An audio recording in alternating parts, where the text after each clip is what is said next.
occasionally being a free thinker gets me on the wrong side of society and of the corporate world and of sometimes my family. And to be honest, it took me many years and lots of ups and downs to work this out for myself. Being a free thinker, and I freely admit this, doesn't make me a fantastic employee.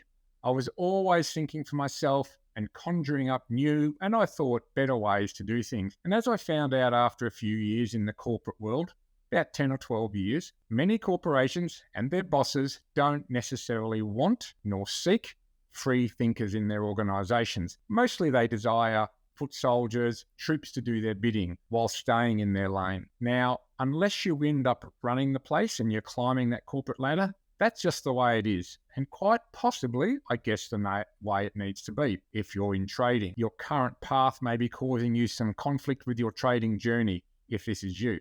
And I've found over the years that this tends to be the most common truth as to why people are drawn to trading. I really can say that with some conviction. It's not the money, it's not the lifestyle, it's not even the intellectual stimulation.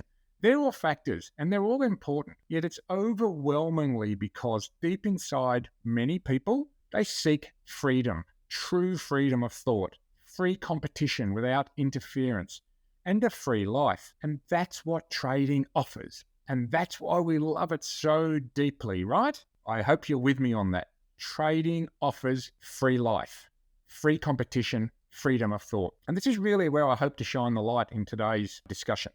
Why free thinking is so important to success in trading and where it can be found, and the connection with Pink Floyd's famous song.